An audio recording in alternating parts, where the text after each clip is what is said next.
Long, long time ago in a faraway kingdom, there was a beautiful princess named Luna. She had long flowing hair like a waterfall, and her laughter echoed with the music of 1,000 bells. She lived in a magnificent palace made of shining white marble, and every night before going to bed, she would gaze up at the moon and imagine herself swinging on its soft, silvery light. Now, high up in the sky, the moon heard the princess's wishes, and he became enamored with her.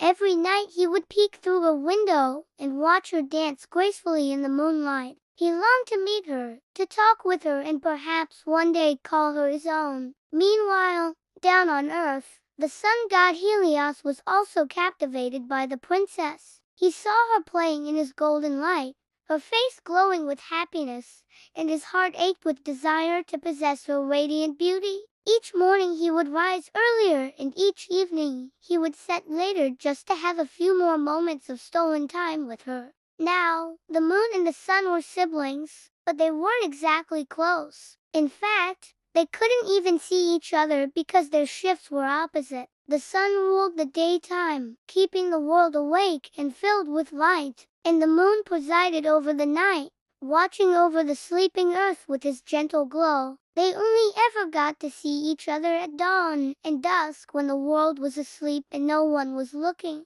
And so it was during one of these rare meetings that the sun and the moon first laid eyes on Princess Luna. It was love at first sight for both of them, but neither dared to reveal himself. How could a mere mortal girl possibly comprehend who he was? What if she laughed at him, or worse, banished him from her kingdom forever? For many years, they watched her from afar, stealing little glances whenever they could, and secretly falling deeper in love with each other.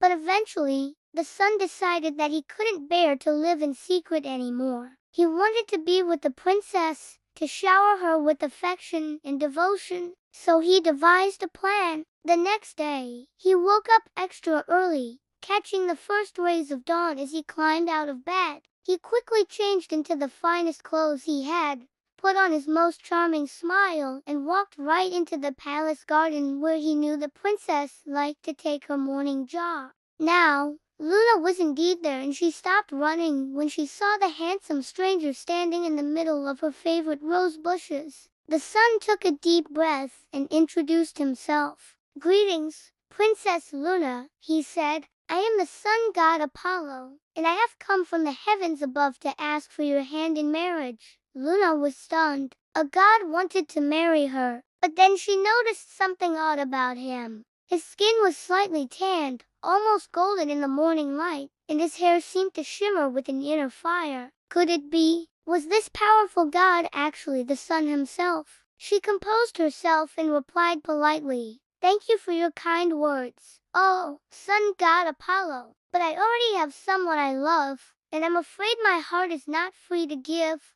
Apollo's face fell. He had expected resistance, but to hear it so openly and so confidently took his breath away. However, he was the god of the sun. Nothing could stand against his blazing glory. With a wave of his hand, he summoned a chariot pulled by 4 white horses and said, "Very well, princess. If you won't choose me now, then I shall win you. Wait for me here while I go fetch your dowry." And with that, he whipped the horses and flew up into the sky, leaving Luna all alone in the garden. She shook her head in disbelief. How could anyone, even a god, force her to marry him against her will? As the sun sped towards the heavens, the moon watched from his secret hiding place behind a cloud. He felt a pang of jealousy upon seeing the princess talking to another celestial being, but quickly pushed it away. After all, it was just a mere suitor. Surely he wouldn't stand a chance against his radiant brother. But then the moon heard the princess's answer. He peeked from behind the cloud and saw the determined look on the sun's face. Something inside the moon snapped. He could not bear the thought of the princess rejecting his brother and causing him pain. So as soon as the sun disappeared into the clouds, the moon took action. He raced across the sky, overtaking his brother's chariot and landing gracefully beside the princess. "Greetings, oh, Princess Luna," he said, bowing his head respectfully. "I am the moon god Artemis, and I bring you greetings from my home amongst the stars." Startled by his sudden appearance, Luna could only manage a confused, "How did you get down here? And how is it possible that two gods can visit me in one morning?" Artemis smiled mysteriously and said, "My sister and I are very powerful, princess, and we have come to offer you a choice. Marry my brother, the sun god Apollo, or choose me and become the queen of the night."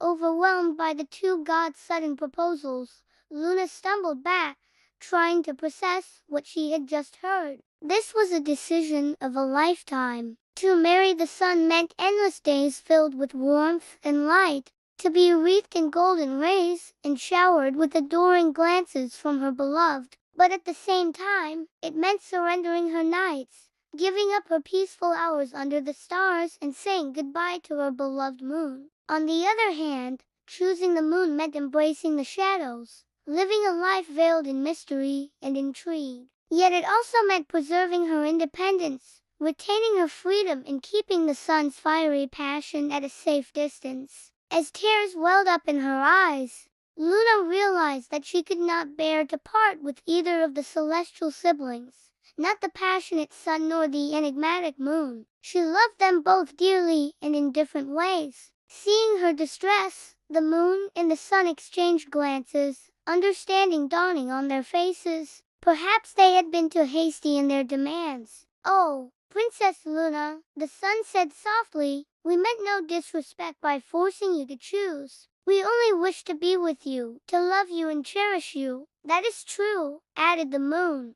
"but we understand now that you cannot choose between us, just as we cannot choose between our love for you." Together, the three of them looked out at the horizon where the sky met the sea. "Then what are we to do?" whispered Luna, her voice filled with sadness. The moon and the sun took her hands in theirs, their touch sending shivers down her spine. "We have a solution," said the sun, his voice filled with warmth. "Why not rule the day and the night together, sharing the sky and the earth with your love between us?" The moon nodded, his eyes shining with excitement. "Yes, Princess Luna, you could be the light of both our worlds. You would be the guiding star of the heavens and the earth, bringing balance and harmony to the cosmos." Overwhelmed with joy, Luna threw her arms around the celestial siblings, burying her face in their embrace. "Oh, my loves," she cried, "I cannot tell you how happy this makes me. To be with both of you, to feel your love enveloping me.